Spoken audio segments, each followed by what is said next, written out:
Bonsoir à toutes et à tous et bienvenue dans les Jeudis de la Formation. Nous répondrons à toutes vos questions dans la dernière partie de cette émission. Notre invité ce soir est le professeur Gérard Saillant, le chirurgien orthopédique français qui a opéré la plupart des célébrités sportives de ce monde, en particulier le genou de Ronaldo, le Brésilien, ou encore, lorsqu'il s'agit d'intervenir sur le pied de Neymar, même s'il n'opère plus, Gérard Saillant est dans la salle. Il est aussi l'un des fondateurs de l'ICM, l'Institut du cerveau et de la moelle épinière, et il consacre désormais son précieux temps de retraite, pourrait-on dire, entre autres à la promotion de l'exercice physique. Et cela tombe bien parce que ceux qui suivent cette émission connaissent mon credo. L'exercice physique est le médicament universel, gratuit et efficace du XXIe siècle. Un médicament toutefois mal ou peu prescrit, ce qui peut sembler aberrant compte tenu de l'état de sédentarité de la plupart des habitants des pays industrialisés. Mais surtout parce qu'il est mal enseigné et mal codifié. Bonjour, Gérard Saillant. Bonjour. Vous êtes plutôt d'accord avec cette introduction ? Oui, si ce n'est que le médicament, ça implique d'être la maladie, ça implique d'être malade. Et je crois que l'exercice physique, c'est plus qu'un médicament, c'est une façon de vivre et c'est une façon de prévenir les maladies. Or, il n'y a pas de médicament qui prévient véritablement la maladie. Donc, c'est un médicament, mais je crois que ce n'est pas qu'un médicament. Parfait, on va essayer de faire avec vous la fiche POSO de ce que moi j'appelle un médicament.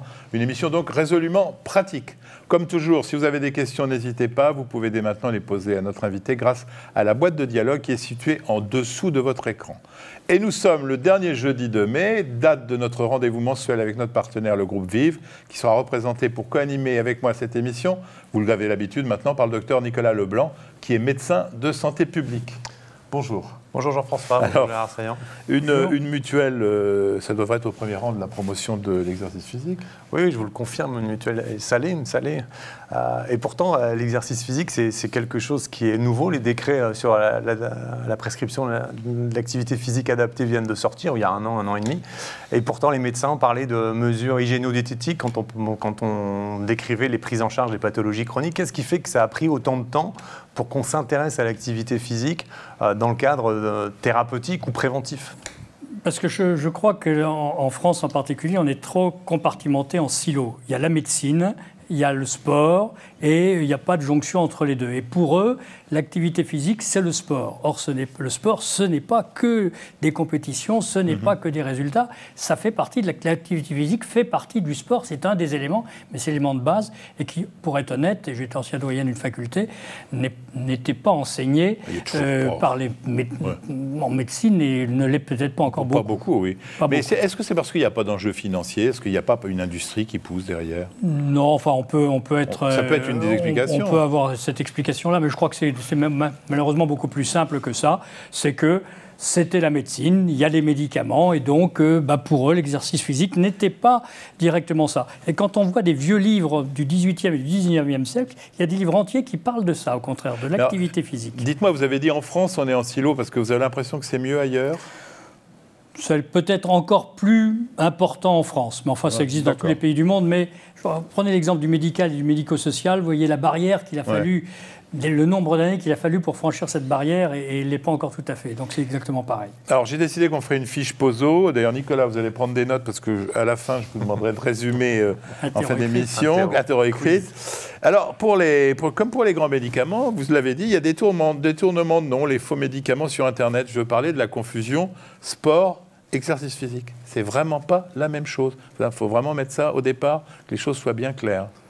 L'exercice physique, c'est marcher, c'est la vie de tous les jours. C'est ne pas prendre l'ascenseur si vous avez moins de 3 étages ou moins à monter. C'est aller chercher votre pain ou aller chercher votre journal ou votre ticket de loto sans prendre la voiture pour s'arrêter juste devant. C'est ça l'activité physique. Ça commence là. Ça peut être également de marcher, de faire de l'aquagym, de faire tout un tas de choses ou de faire du vélo, mais ça commence dans la vie de tous les jours. Alors, on a rajouté le mot adapté, activité physique adaptée. Qu'est-ce que ça veut signifier? Qu'est-ce qu'on a voulu développer à travers cette Moi, je crois qu'adapté, ça veut dire qu'on a tous une spécificité. Pour certains, un handicap majeur, pour d'autres, un tout petit handicap. Le fait de mettre 1m60, mesurer 1m60, est-ce que c'est un handicap par rapport à quelqu'un qui veut faire 1m80 s'il veut jouer au basket? Oui, c'est un handicap. Et je crois qu'adapté, ça veut dire que l'activité physique est possible pour tout le monde. Tout le monde, que ce soit l'âge, que ce soit le handicap, que ce soit la maladie, que ce soit l'absence de maladie. Ça, c'est la lecture que vous en faites, alors que l'assurance maladie, elle en fait plutôt une lecture un peu restrictive pour dire on va rembourser l'activité physique adaptée. Ça veut dire qu'on ne remboursera pas l'autre. Ben, c'est le problème, c'est qu'en France, on a beaucoup centré, et la sécurité sociale en particulier, sur le thérapeutique et pas le préventif. Et ça, je crois que c'est un élément majeur et que c'est une faute originelle qu'il est difficile de traiter et de guérir. Alors Gérard Saillant, vous avez côtoyé les plus grands sportifs de la planète, entraînés avec une forme physique de très haut niveau. Est-ce qu'ils sont plus aptes à récupérer lors de blessures? Est-ce qu'ils sont plus aptes à récupérer lors de maladies? Est-ce qu'ils tombent moins malades, moins gravement malades? Pour le chirurgien, c'est beaucoup plus facile, parce que quand vous opérez un gars qui a des os qui ont une solidité extraordinaire, des muscles parfaits, une volonté de guérir, c'est plus facile que de traiter la fracture du col de la personne de 75 ans qui a une ostéoporose majeure et qui n'a plus aucun muscle. Donc oui, c'est beaucoup plus facile. L'environnement est un peu particulier, peut-être un peu plus difficile au point de vue pression médiatique, mais sinon c'est beaucoup plus facile. Justement, j'avais promis de ne pas vous poser de questions indiscrètes sur votre métier de chirurgien vedette, mais quand même, quand on opère le genou de Nicolas Leblanc ou le genou de Ronaldo, est-ce que c'est le même acte pour vous? Ou est-ce que la pression... on fait quoi quand on donne un coup de bistouri chez quelqu'un d'aussi connu? Non, il y a deux choses. Il y a la pression et puis ce que l'on veut faire. Oui. C'est vrai que l'intervention ne sera pas la même chez les deux parce que l'objectif fixé n'est pas obligatoirement le même. Et donc, c'est spécifique. C'est l'intérêt de la médecine du sport et de la chirurgie du sport. C'est en fonction de chaque sport, en fonction de chaque programme opératoire. Ronaldo, n'importe quel sportif a telle lésion, l'intervention ne sera pas la même s'il l'a 6 mois avant des Jeux Olympiques ou une Coupe du Monde ou 6 mois après. Vous faites plus attention? Non, parce que dans le deuxième cas, on a 1 an pour récupérer. Dans le premier cas, s'il ne récupère pas dans les 3 mois, c'est foutu. Donc c'est ça l'intérêt. Sinon, le geste technique n'est pas très difficile. On a compris que vous préférez opérer un sportif qui est solide que quelqu'un qui n'est pas aussi bien préparé. Mais on n'a pas l'impression que les sportifs font des si jolis vieux que ça. Ils font même plutôt souvent des vilains vieux. Donc, si vous savez, il y a ce qu'on appelle la U-curve, la courbe en U. Si vous mettez en abscisse l'activité physique que vous faites, et en vertical, l'activité physique, le risque, et en horizontal, l'activité physique, la courbe, elle est comme ça. Vous faites aucune activité physique, vous avez un risque majeur. Vous faites une activité correcte, le risque est très faible. Vous refaites une activité qui est à la limite du physiologique, le risque devient fort. Donc il ne faut pas s'intéresser aux sportifs de très haut niveau, il faut s'intéresser aux récréationnels, aux sportifs du dimanche, et à monsieur tout le monde comme vous et moi. Alors aujourd'hui, les textes disent que l'activité physique est prescrite concerne uniquement les patients en ALD. Est-ce qu'il n'y aurait pas un sens à l'élargir à d'autres pathologies chroniques, notamment l'obésité ou d'autres pathologies? Cette restriction paraît assez étrange. Ça tombe sous le bon sens, et c'est évident. On n'a pas besoin des politiques pour le savoir, et où ils ne le savent pas. Et c'est évident que la meilleure prévention ou le meilleur traitement des affections cardiaques, de l'obésité, du diabète, c'est ça, on l'a toujours su. Et puis on s'aperçoit maintenant que de façon scientifique, la récidive du cancer du sein chez la femme, la récidive du cancer du côlon chez l'homme, eh bien l'activité physique est un facteur important de cette absence de récidive ou de ce risque de récidive. Et donc c'est un élément très important qu'il faut prendre en compte.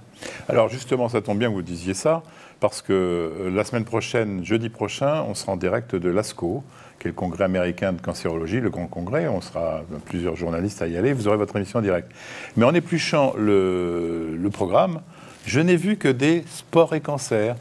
Alors, encore une fois, c'est bien que l'exercice physique arrive en cancérologie, et je peux vous assurer qu'il y a énormément de communication là-bas, mais il y a encore cette confusion qui est quand même incroyable. On ne peut pas dire à un cancéreux, vous allez faire du sport. Et bien sûr. Et on vient je m'occupe de toute une activité de sport santé au Pays Basque, et on vient de passer une convention avec l'hôpital de Bayonne, où tous ces services-là, tous les patients qui sortent, ont un suivi d'activité physique et d'activité sportive après. Tous. Eh bien, je pense que c'est un élément très important. Il n'y a pas la partie médicale, je soigne votre cancer, et puis ensuite, vivez votre vie et débrouillez-vous. Il doit y avoir ce continuum en permanence, et la chaîne à la force au maillon le plus faible, on le sait bien. Alors, les cardiologues se sont rués sur l'activité physique depuis longtemps, ça tombe sous le sens. Vous vous occupez de l'Institut Cerveau-Moelle-Épinière. On dit qu'il y a une amélioration des facultés cognitives, voire un frein du déclin. Est-ce que c'est prouvé ? Alors, ne suis pas neurologue, je ne suis pas scientifique, même si je suis président de l'ICM. Mais c'est vrai qu'il semble qu'actuellement, il y ait le sudoku et puis la marche à pied, qui soient les deux seuls traitements véritablement qui ont un petit rôle pour ralentir l'activité de l'Alzheimer. On va dérembourser les médicaments ces jours-ci. Oui, donc c'est un élément qu'il faut également prendre en compte. Mais à l'ICM, par exemple, c'est des choses qu'ils étudient, ça, l'activité sportive? Honnêtement, pas directement. Bon, la réhabilitation dans la BPCO, c'est rien que de l'activité physique. Hein. On aurait pu faire un catalogue complet. Un mot sur les orthopédistes, parce que vous savez quand même votre boulot. On a l'impression que ça fait un bout de temps qu'on remet les lombalgiques dans la vraie vie. Oui. L'articulation, pour qu'elle soit bien, il faut qu'elle marche. Quand vous vous levez le matin, quand vous avez un certain âge, je peux vous le dire, vous avez un peu mal au dos, vous êtes obligé de vous dérouiller, vous êtes obligé de vous chauffer, et vous avez mal. Et vous avez mal, alors que vous venez de passer 5 heures, 6 heures, 8 heures couché. Vous marchez, vous faites quelques pas, vous chauffez la machine, vous dérouillez la machine, et vous avez déjà moins mal. Alors, c'est une explication un peu simpliste, mais c'est exactement le même principe. Il faut absolument que les articulations travaillent, que les muscles travaillent dans un secteur adapté, pour reprendre le mot que vous évoquiez tout à l'heure. Vous pourriez peut-être être au départ d'un catalogue des bienfaits de l'exercice physique, parce qu'il n'existe pas, et qu'on a l'impression que c'est un peu chaque pathologie a son truc, mais ce serait peut-être une idée qu'une mutuelle de faire. On va parler des doses, Nicolas. Ce qui est étonnant, quand on prépare l'émission avec Jean-François, on a vu qu'il y avait énormément de choses sur la durée des séances, le nombre de séances par semaine. On trouve tout et parfois avec beaucoup d'écart. Est-ce qu'on ne pourrait pas se mettre d'accord sur des protocoles thérapeutiques, même si le terme est peut-être aujourd'hui pas le bon, mais on en est où là-dessus et quelle est votre opinion sur les protocoles thérapeutiques? Quelle durée et combien de fois par semaine? D'abord, je crois qu'il y a la catégorie des gens qui font une activité sportive, sans faire de compétition, mais qui font une activité sportive plus ou moins adaptée. Et là, dans chaque sport, on peut faire cette activité. Le CNOSF, le Comité national olympique, avec Alain Calmat, a créé une sorte de Vidal de l'activité physique dans chaque sport. Pour le tennis, vous jouez sur un demi-court, vous jouez sur terre battue plutôt que sur du quick, etc. Donc ça existe. C'est déjà, cette posologie dont vous parliez tout à l'heure, elle existe. Ensuite, pour l'activité physique, ça dépend si vous faites de la marche, de la natation, du vélo, ou je vous dis la vie de tous les jours. Alors vous allez me sortir le coup des 10 000 pas. C'est parce que je l'ai prévenu, mais effectivement, je vais le sortir, le coup des 10 000 pas. Ça y est, il est sorti. Je vous le sors, les 10 000 pas. Je ne vois pas quoi les 10 000 pas vous gênent. Parce que si, moi, mon activité physique, c'est d'aller travailler de chez moi à l'ICM en vélo, qu'il soit électrique ou pas électrique, au risque de me faire écraser dans Paris, je ne marche pas et je ne fais pas mes 10 000 pas. Si, parce que vous allez mettre le compteur de pas dans la chaussette de votre chaussure et vous verrez qu'à la fin, ça vous aura coûté autant de pas. Why not? Oui, non, mais l'idée, c'est de dire que c'est facile de dire qu'il faut monter les étages. Ça, c'est comme si on disait vous avez un peu mal, prenez un peu d'aspirine. On ne vous dit pas la quantité. C'est important quand même de préciser ces choses-là. Si on veut faire une thérapeutique, on donne un peu une idée. Moi, je pense que je parlerai plus en durée qu'en type d'activité. Et c'est vrai que je crois que le minimum du minimum, c'est 30 minutes par jour. 30 minutes par jour, c'est 2% de votre activité, de votre vie. C'est 2%. 33%, c'est consacré au sommeil ou à la position allongée. Donc, c'est quasiment rien. Et je crois que c'est un minimum, alors que vous fassiez de la marche ou autre chose, 10 000 pas, vous ne les ferez pas en 30 minutes. Mais je crois que c'est un minimum. Et ce qui me paraît essentiel, c'est que ce minimum, il soit fait tous les jours. Tous les jours, tous les jours. Moi, je vois trop de gens qui disent « Ah, je fais du sport, je fais de l'activité physique. » Qu'est-ce que je fais? Parce que je marche pendant 1 heure le dimanche. C'est comme si, ou 2 heures le dimanche. Ce qui est mieux que rien. Et c'est comme si je leur disais vous ne lavez pas les dents la semaine, mais le dimanche, pendant 1 heure, vous vous astiquez, vous frottez. C'est exactement le même principe. L'avantage des 10 000 pas, c'est qu'il faut en faire 70 000 par semaine, et que faire 70 000 pas dans une journée, c'est pas possible. Certes. Donc ça montre aux gens que c'est 8 km par jour. Raison. Oui. Donc voilà. Donc pourquoi j'insiste sur le marqueur des 10 000 pas? Parce que pour avoir vu la littérature être très intéressée par ce sujet, les Japonais qui sont vraiment franchis ont fini par dire le seul marqueur qu'on peut avoir, c'est les 10 000 pas. Et que c'est vrai qu'on peut compter les pas ou le vélo, les tours de pédalier. Bon, après le reste, effectivement, pour la natation, c'est plus difficile, mais là, on a quand même 90% des gens. Non, mais tout le monde a un objet connecté maintenant, ou à peu près, ou un podomètre du pauvre ou du riche, et peut avoir ce marqueur. Et alors, à ceux qui n'ont pas le temps, nous, on a fait un sondage au sein du groupe Vive. Il y a quand même plus de 20% des gens qui ne font jamais d'activité physique dans la semaine. Les excuses, si j'ose dire, sont multiples. La plus fréquente d'entre elles est « on n'a pas le temps d'en faire ». Qu'est-ce que vous répondez? 30 minutes par jour. C'est toujours possible. Je vois que le silence J'ai j'ai été marathonien, ça suppose de courir au moins 1 heure par jour, indépendamment de mon activité chirurgicale ou médicale, comme chacun des collègues qui sont ici ou qui regardent l'émission.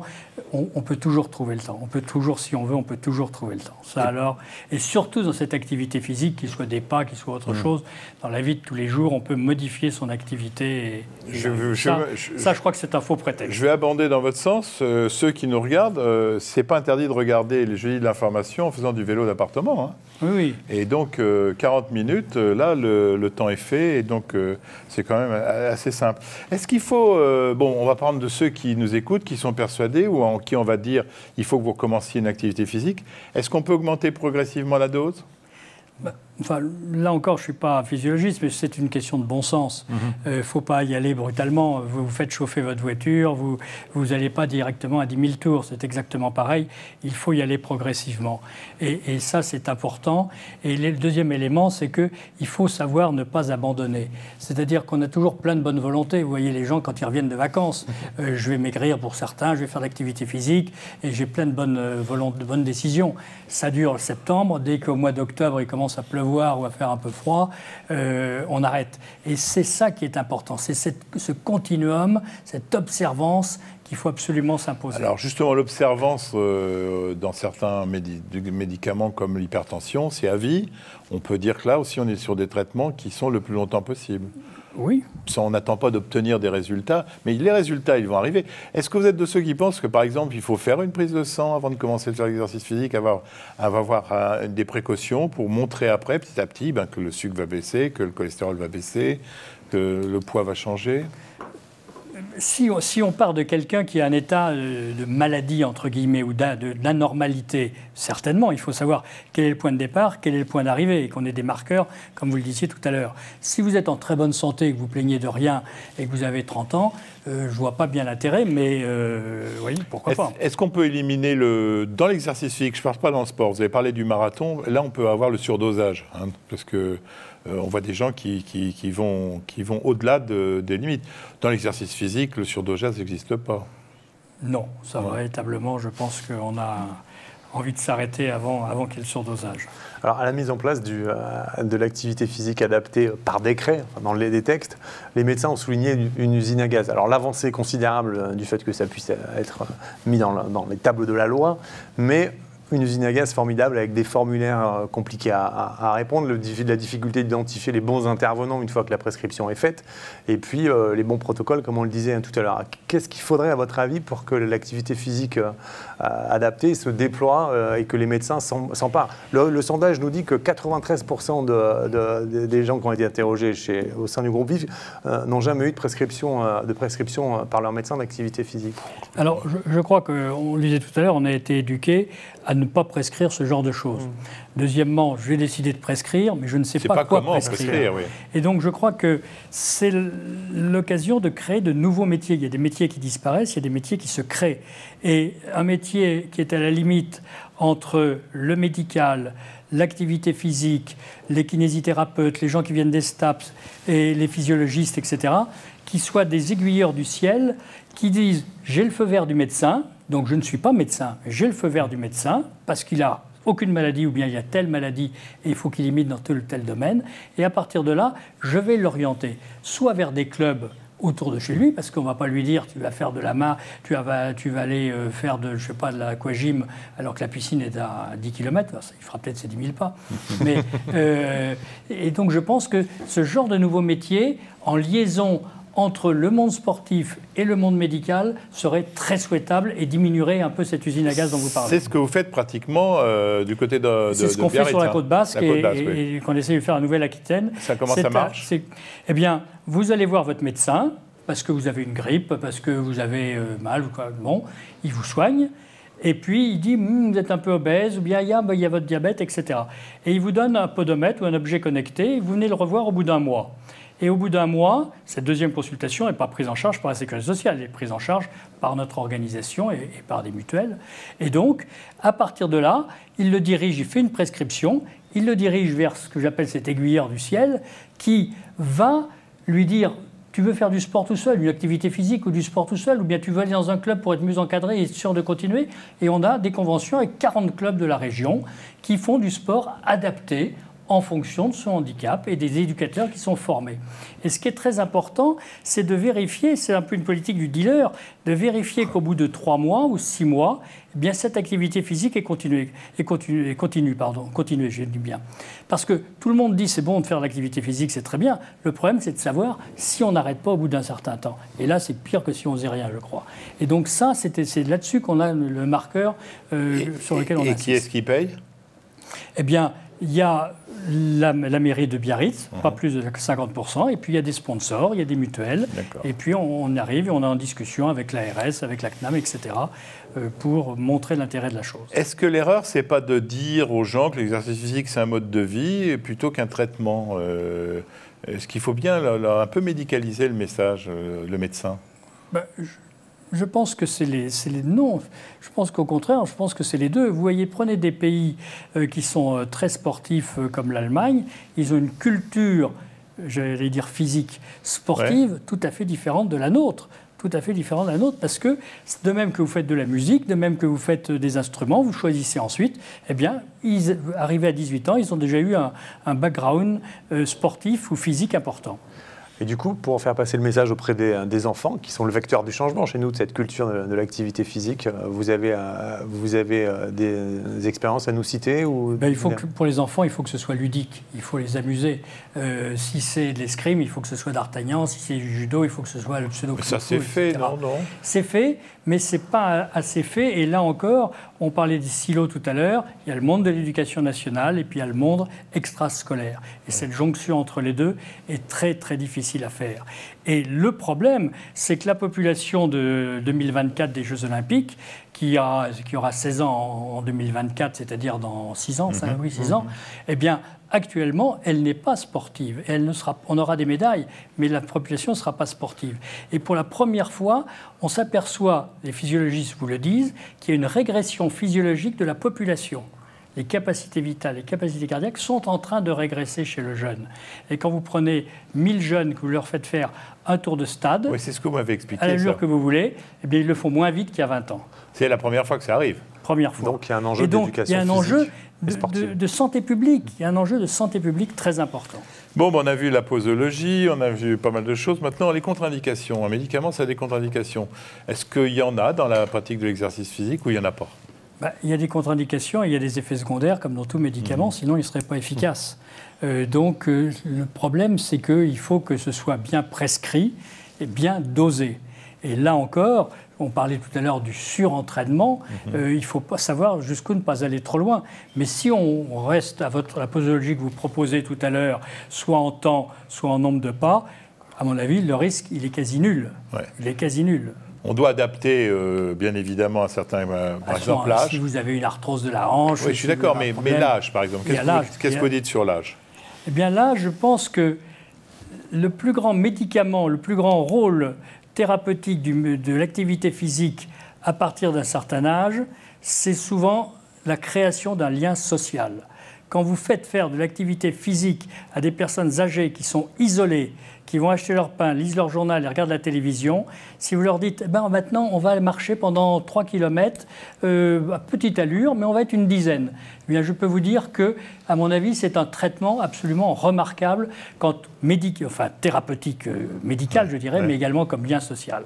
Mais qu'est-ce qui peut organiser ça ? Vous avez encore c'est ce que l'on essaye de faire justement sur la Côte Basque, mais dans beaucoup d'autres endroits en France. Et ça, c'est absolument essentiel. Y a-t-il aussi des contre-indications dans le cadre de la grossesse ? Ou quelles sont les indications particulières dans le cadre de la grossesse ? Je ne sais pas trop. Pour être très honnête, je ne vais pas vous dire par les choses que je ne connais pas, je ne sais pas trop. On dit qu'on interdit le parachutisme, le sport de combat, et ces choses-là. Peut-être le rugby, voire même le football sur les derniers mois. Mais en fait, il n'y a aucun problème à être dans une forme physique la meilleure possible au moment de l'accouchement. Je crois que c'est du bon sens, c'est le bon sens. Et le médecin doit avant tout avoir du bon sens. Oui, mais vous savez, si vous demandez que du bon sens aux médecins sans leur donner aussi quelques recommandations, on peut avoir des problèmes. Effets secondaires. Alors, les effets secondaires, il y a les précautions d'emploi. Est-ce qu'il faut aller voir son médecin avant de commencer à faire de l'exercice physique? Je pense que si on n'en a jamais fait et qu'on a un certain âge pour moi, il commence à de plus en plus tard. Oui. Mais à partir d'un certain âge, je crois qu'il est bon d'avoir quand même ce bilan de base, je dirais, de visite d'embauche à cette activité. Mais c'est plus un bilan rhumatologique que cardiologique, en fait, parce que en faisant l'exercice physique, se faire mal au système cardiovasculaire, c'est difficile. Et généralement, le bilan, eh bien, le sujet, il le connaît de lui-même. Il sait s'il a mal au genou, s'il a mal à la hanche, etc., etc. Mais il y a des gestes qui sont contre-indiqués et qu'il apprendra très vite. Dans votre expérience dans le sud de la France, est-ce que l'équipement est important ou marginal? C'est-à-dire, est-ce que vous apprenez aux gens à avoir des chaussures correctes, à savoir s'habiller Alors, il y a deux types d'équipements. Il y a d'abord, quand vous faites du sport, même si l'activité physique, vous faites du sport, il y a des équipements. Et là, l'équipement, il est uniquement urbain. C'est les bancs, c'est les escaliers, c'est la mer, c'est le sable, etc. Il n'y a aucun instrument en plus. Et d'autre part, il faut effectivement avoir un minimum. C'est-à-dire que si vous décidez de marcher, eh bien, il faut avoir des bonnes chaussures. Mais pour moi, véritablement, l'activité physique de tous les jours, c'est celle que vous faites en allant au bureau. Vous n'allez pas obligatoirement mettre des tennis, même si des baskets, même si c'est très à la mode actuellement, et lancé par certaines marques, alors que vous avez l'habitude en mocassin. Vous pouvez très bien avoir une activité physique avec une tenue lambda de tous les jours. Mais je pense qu'il faut aussi apprendre aux médecins à expliquer comment choisir des chaussures, comment faire en sorte de... Toutes ces choses-là font partie de cette prescription. Et on va voir que la consultation est parfois pas assez longue. Le risque de surdosage, courbature et au pire tendinite. Ça ira pas très loin. Voilà. Et il y aura une courbe au tout départ où il y aura probablement quelques petites douleurs, mais c'est des bonnes douleurs, comme on dit. Revenons à nos confrères qui expriment, dans certaines études en tout cas, les difficultés à trouver des outils d'évaluation de la forme physique de leurs patients, des outils de codification des traitements, des outils de prescription, des formations pour eux-mêmes afin de pouvoir démarrer. Où doivent-ils se retourner pour essayer de s'emparer de tout ça? Il y a tout un tas de tests qui existent, qui sont très très simples dans la vie de tous les jours, enfin, que les sportifs connaissent bien, enfin, que les physiologistes connaissent bien. Je ne sais pas quel est le meilleur, il faut en adapter un. Et je vous dis que si on veut avoir un marqueur, ça permettra de vérifier comment c'est après. Donc je ne vous donnerai pas un test spécifique qui est meilleur qu'un autre. Je crois que ça n'existe pas. Vous avez parlé du Vidal tout à l'heure. Oui, c'est le Comité national olympique et sportif français, avec, sous l'impulsion d'Alain Calmat, médecin et grand sportif, a justement créé cela et qui est tout à fait disponible. Vous regardez sur le site du CNOSF et adapté à chaque sport, et ça c'est très important, très bien fait. Que dire sur le coût? Parce que est-ce que l'exercice physique, il n'y a pas de coût? Ou est-ce que ça en a un pour vous d'ailleurs, les mutuelles, Nicolas? Est-ce que c'est quelque chose que vous rentrez en ligne de compte, le coût de l'exercice physique? Il y a des mutuelles du groupe VIF qui remboursent l'activité physique prescrite. Ils remboursent quoi? Ça dépend des garanties, donc on ne va pas rentrer dans les détails, me semble-t-il. La question, c'est que d'abord, pourquoi? Parce qu'une mutuelle, elle a besoin son métier, c'est de financer les prestations, donc c'est naturel, et notamment quand ce type de prise en charge a ces vertus-là. Donc oui, pour nous, c'est une préoccupation, et on peut s'attendre à ce que dans les années qui viennent, ça se déploie. C'est quoi votre sentiment sur le sujet, vous? Moi, mon sentiment, il est vraiment, c'est l'absurdité. C'est-à-dire que quand on dit que la prévention, ça coûte, c'est comme si vous disiez à un chef d'entreprise, investir, ça coûte. Oui. S'il investit, c'est qu'il attend un retour sur investissement et il attend que le retour soit plus important que l'investissement. En France, on dit ça coûte la prévention. Bien sûr que ça coûte. Et ce sera votre successeur qui en tirera les bénéfices. C'est probable. Mais je pense qu'il y a un investissement à faire. Ce remboursement de l'activité physique adaptée est absolument essentiel, insuffisant, mais nécessaire. Que les mutuelles y participent. Les mutuelles ne sont pas philanthropes, elles y trouveront leur compte. Elles y trouveront leur compte et elles mettront l'argent à des endroits mieux adaptés pour plus tard. Alors, il y a un grand absent dans le dispositif de financement qui est aujourd'hui la sécurité sociale, puisque même si les textes ont paru, l'activité physique adaptée n'est pas remboursée par la sécurité sociale. Sur le site Amélie ou sur leur communication, on voit que le sujet n'est pas un des sujets de préoccupation principale. Vous êtes pour le remboursement de l'activité physique adaptée par la sécurité sociale ? Là encore, il faut savoir de quoi on parle. Il faut savoir vérifier. Là encore, qu'il y ait des marqueurs qu'on vérifie que ce soit utile, que ce soit bien fait. Bien fait, oui. Sinon, on va dire à tout le monde, je vais aller dans le club de tennis, remboursez-moi, et puis je vais faire une heure de tennis. Et il y aura des dérives et des malhonnêtetés. Donc autour d'une table, pas ronde, mais d'une table, c'est facile à discuter. En pratique, c'est plus difficile à faire. Mais pour le principe, absolument d'accord, c'est évident. On pourrait avoir des coachs. Parce qu'on parle toujours du médecin, mais le médecin pourrait prescrire. Renvoyer à un coach dont c'est le boulot. Oui. Les coachs, ça va du gourou au véritable, mais quand je dis un coach, physiologie qui connaît bien les choses. Alors, à terme, c'est un gros poste d'économie que de faire bouger les gens, si on veut pas dire. C'est absolument indéniable. Bon. Écoutez, on va peut-être passer aux questions. Alors, on passe à vos questions tout de suite.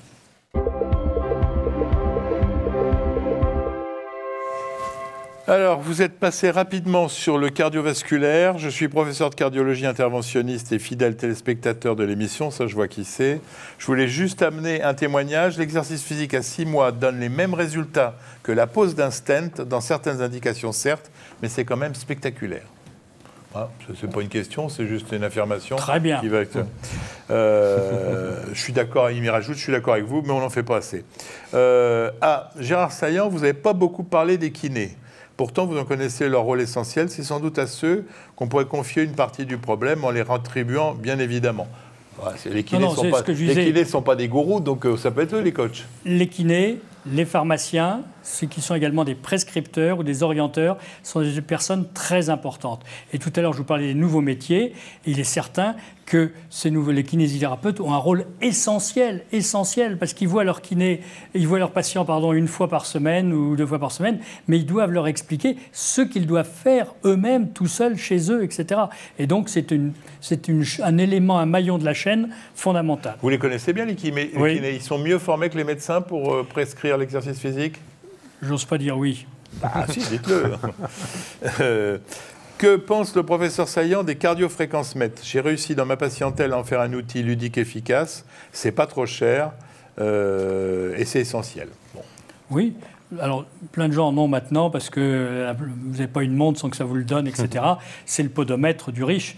Mais avec un podomètre, on fait également des choses très, très simples et il y a le podomètre du pauvre qui vaut moins de 10 €. Hein, largement. Il faut pas... Mais tout à fait d'accord. Alors, dans votre fiche POSO, vous avez oublié l'heure de la prise de ce médicament. Y a-t-il une heure conseillée ? Et par exemple, exercice le soir, mauvais sommeil, avant ou après le repas, quelle distance du repas faut-il faire de l'exercice physique ? Alors là, je crois que c'est quand même affaire de chaque cas, de chaque personne. Il y a des gens qui sont du matin, il y a des gens qui sont du soir, il y a des gens qui ne peuvent pas faire autrement que le faire entre midi et 2. Là, je crois pas qu'il y ait de... On parlait de contre-indications tout à l'heure. Je ne crois pas qu'il y ait véritablement de contre-indication à ce type d'activité physique qui reste quand même limité. La légende qui consiste à dire faire de l'activité physique le soir empêche de dormir, est-ce que c'est pas quelque chose c'est du passé un peu comme notion? Je pense. Comme la promenade, alors ça m'a toujours fait sourire, la promenade digestive d'après les gros repas plantureux. C'est vrai. Alors que le corps a besoin du sang pour digérer l'intestin, on va lui demander de faire quelque chose. C'est vrai, c'était très classique. Oui, mais c'est pas forcément une bonne solution. Peut-être pas, oui. Ce n'est pas un secret, Gérard Saillant travaille avec un des plus grands clubs de foot de la planète avec des moyens considérables, donc peut-être des outils de demain pour optimiser l'exercice physique. C'est une supposition, peut-être que rien ne remplace le footing. Non, rien ne remplace déjà le travail et l'entraînement. Alors cet entraînement, il peut être bien entendu encadré par tout un tas d'outils très sophistiqués qui existent effectivement. Et puis il y a quand même l'œil du maquignon qui est l'œil du médecin également, qui voit si vous êtes en forme ou si vous n'êtes pas en forme. Et ça reste quand même, heureusement et philosophiquement et humainement, le plus important. Est-ce que c'est une autre question, les électrostimulateurs auront un intérêt un jour pour faire... Alors ça, c'est le rêve de tous les gens qui ont envie de regarder la télé en se musclant. Est-ce que c'est une vision de l'esprit ou... De quoi on parle? L'électrostimulation musculaire? Musculaire, oui. Ah bon, parce que maintenant on en est à la stimulation transcrânienne qui va activer tout un tas de choses. Non, simplement toutes ces pubs qu'on voit un peu partout. Non, je crois que ce qui reste naturel et reste mieux. Et là, même médecin, parce qu'il en profite de vous avoir, autre partie de ma question, dans les méthodes de récupération, que pensez-vous du froid et de ces espèces d'endroits à moins 100 degrés? Alors effectivement, vous ne pouvez plus être footballeur sans, après le match, vous mettre, si vous n'avez pas d'argent ou peu d'argent, dans une poubelle jusque-là avec de l'eau et de la glace, où je ne tiendrai pas 15 secondes. Si vous êtes très riche, dans des armoires qui vous amènent à moins 150, je ne sais pas combien. C'est à la mode, je n'en sais pas plus, je ne sais pas. Mais c'est à la mode, mais c'est pas bon. Je ne sais pas, pour être honnête, je ne connais pas si c'est prouvé scientifiquement, quels sont les bienfaits. Mettez-vous pas les pieds dans le congélateur. Oui, il faut sortir les mains. Un petit reproche, vous n'avez pas parlé du rôle formidable de l'activité physique dans la lutte contre le diabète. C'est vrai. C'est évident. Évident. Et comme prévention et comme traitement. Évident. On arrive à la fin. Nous avons comparé l'exercice physique avec le médicament. Est-ce que ce n'est pas que le plus simple serait de fabriquer des vraies ordonnances pour le médecin, de lui montrer des ordonnances? Je ne pense pas, parce que c'est comme si vous disiez, est-ce que vous faites des ordonnances toutes faites pour les médecins de médicaments? Il va vous répondre, mais je ne suis pas un ordinateur et je te prescris en fonction de mon malade et en fonction de ce qu'il a, de son âge, de sa pathologie et de son poids, etc. Là, je crois que c'est exactement pareil. On peut donner ce qu'on appelle des guidelines, on peut donner des grandes orientations, des grandes directions. C'est ce qu'on a essayé de faire un petit peu. Mais je crois que, heureusement, le rôle du médecin va être de plus en plus important, quelle que soit la sophistication des examens qu'on lui apportera et quelles que soient les connaissances que le malade apportera. Et de plus en plus, il sera un médiateur pour le malade et son rôle sera essentiel. Comment il fait le patient qui cherche un médecin qui va lui faire bien lui prescrire l'exercice physique? Il y a les médecins du sport, mais bon, c'est pas tout à fait la même chose. C'est pas tout à fait la même chose. Il n'y a pas encore de... Et je crois que celui qui prescrira le mieux, c'est son médecin généraliste qui le connaît le mieux, qui le connaît depuis longtemps, qui connaît ses antécédents, qui connaît ses problèmes personnels. Ce médecin n'est pas toujours formé, et c'est des problèmes.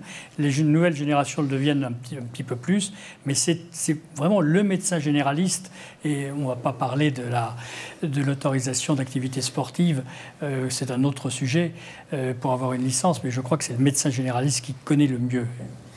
Une conclusion, Nicolas ? Écoutez, moi, ce qui me frappe, c'est que d'un côté, on a les entreprises du médicament et la recherche clinique qui va vers des médicaments chers, de biothérapie spécialisée, prescrits par des médecins hospitaliers de plus en plus.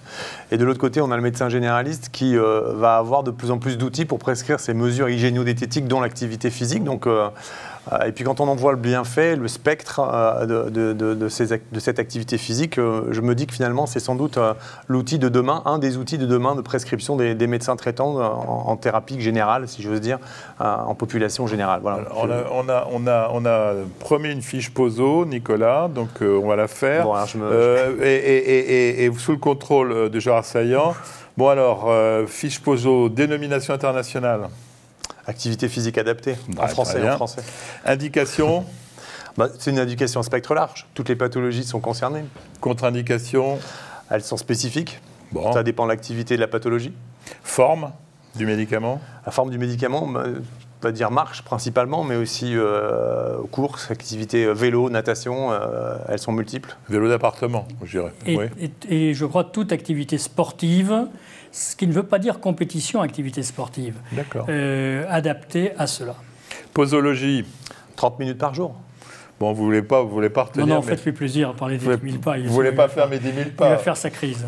C'est la fréquence. Donc 10 000 pas, 30 minutes par jour. Voilà, très bien. Ça va être difficile. Ça va être très difficile. Durée? 30 minutes par jour. Durée toute la vie, on l'a dit, c'est à condition de l'adapter à chaque étape de la vie. Et précaution d'emploi? Bien s'équiper et puis tenir compte de son âge et de ses capacités fonctionnelles. Remboursement?